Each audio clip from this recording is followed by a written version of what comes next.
রামনবমীর মিছিলে পা মেলালেন শুভেন্দু অধিকারী।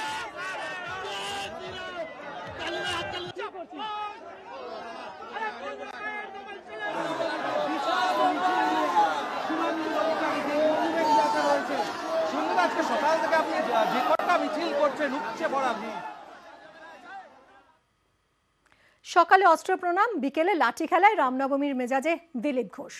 পানাগড় বাজারে শোভাযাত্রায় অংশগ্রহণ করে লাঠি খেলেন বর্ধমান দুর্গাপুরের বিজেপি প্রার্থী।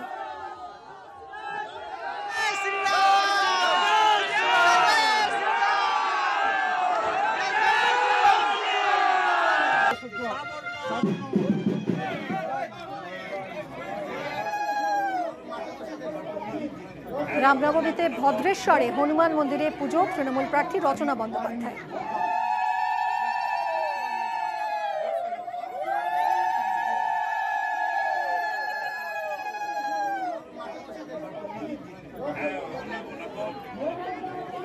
রামনবমী উপলক্ষে মেদিনীপুর শহর লাগোয়া কংসাবতী নদীর তীরে নির্মিত রামসীতা মন্দিরে পূজার্চনা, হোমযজ্ঞ করলেন মেদিনীপুর লোকসভা কেন্দ্রের তৃণমূল প্রার্থী জুন মালিয়া।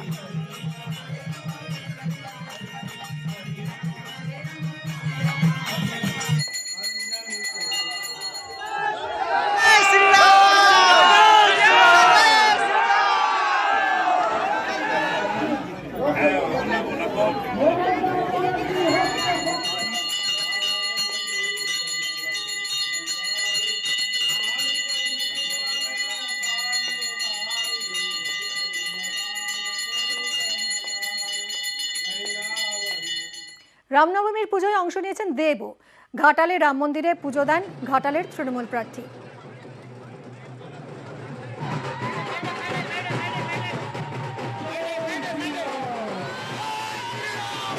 অন্যদিকে ঘাটাল বাসস্ট্যান্ডে রামনবমীর অনুষ্ঠানে যোগ দেন বিজেপি প্রার্থী হিরণ।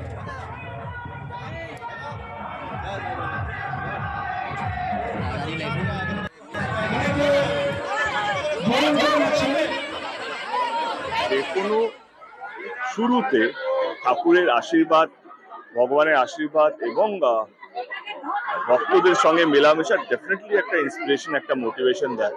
এবং যদি রামনবমী নিয়ে বলো তো আমি একটাই কথা বলবো যে বাংলার কালচারের মধ্যে যেটা আমরা সবসময় বলি 12 মাসে 13 পার্বণ। ধর্ম নিয়ে রাজনীতি করছে তৃণমূল। জয় শ্রীরাম। তৃণমূলের তো কোনো ধর্ম নেই, রাজনীতির জন্য ধর্মের বদল চেঞ্জ করে না। ঈদ পালন করতে চলে গেছে এখানকার, পায়ে জিন্স পরে আবার আজকে রামনবমী করতে চলে এসছে। ফলে এতে রাজনীতি আগে, পরে ধর্ম।